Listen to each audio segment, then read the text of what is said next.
नमस्कार, आदाब, सत श्री अकाल। लाइव नेशन 7 में आपका स्वागत है। मैं शादाब मलिक। अगर अभी तक आप लोगों ने हमारे चैनल को सब्सक्राइब नहीं किया है तो ज़रूर सब्सक्राइब कर लें।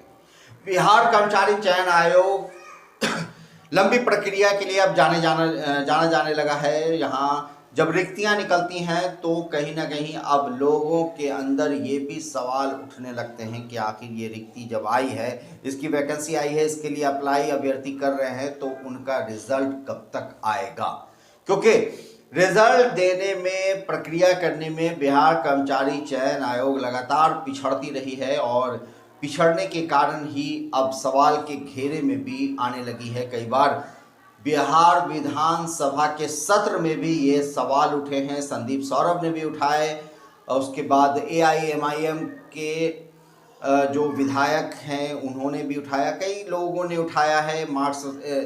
मार्क्सवादी कम्युनिस्ट पार्टी के भी विधायक ने उठाया है। तो ऐसे में अब सवाल उठता है कि एक वैकेंसी 2019 के अक्टूबर नवंबर में आती है, वो वैकेंसी होती है उर्दू अनुवादक की, जो करीब 1500 वैकेंसी जो उर्दू अनुवादक, उर्दू सहायक अनुवादक और राजभाषा उर्दू अनुवादक की, ये तीनों वैकेंसी एक साथ 1500 रिक्त पदों के लिए आई और उसके लिए फॉर्म भरा गया।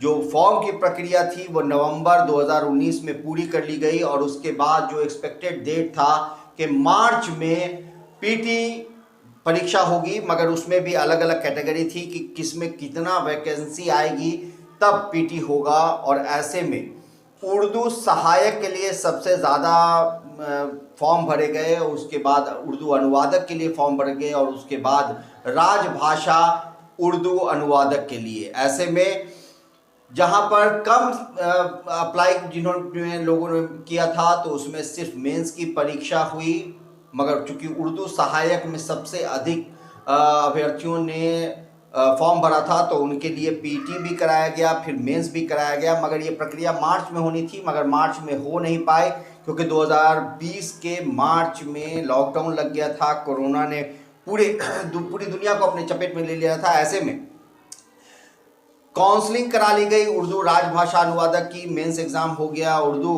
अनुवादक का और उनकी भी जो है वो काउंसलिंग की प्रक्रिया की बात हुई। उसके बाद जब बात उर्दू सहायक की हुई तो उनका PT भी हो गया और उसके बाद मेंस हो गया।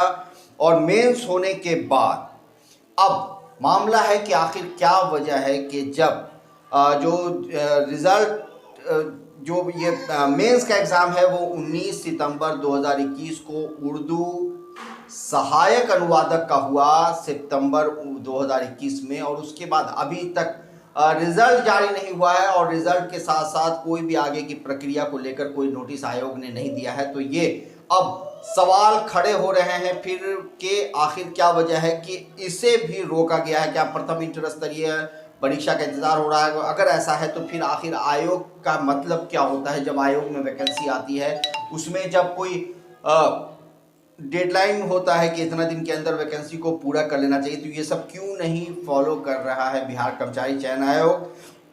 और जो मेंस की परीक्षा हो चुकी है सितंबर 2021 में, उसका रिजल्ट कब तक जारी होगा, इसे लेकर कोई नोटिस क्यों नहीं जारी किया जा रहा है? तो ये सारे सवाल हैं कि Urdu translator, Urdu assistant translator और राजभाषा उर्दू ट्रांसलेटर की जो कुल 1500 रिक्त पदों के लिए जो परीक्षा हुई है उनका रिजल्ट जारी हो और फाइनल रिजल्ट जितनी जल्द हो सके बिहार कर्मचारी चयन आयोग जारी करे। क्योंकि कहीं ना कहीं जब 1500 रिक्त पद हैं तो जो कार्य हो रहे हैं सचिवालय में उसमें भी मुश्किलें आ रही होंगी।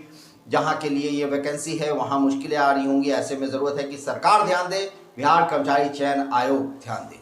बने रहे हमारे साथ, देखते रहे हमारा वीडियो। अगर आपको हमारा वीडियो पसंद आता है हमारे चैनल को जरूर सब्सक्राइब करें, फेसबुक के जरिए देखना तो पेज लाइक करें, साथ ही ट्विटर हैंडल पर हमें फॉलो जरूर करें।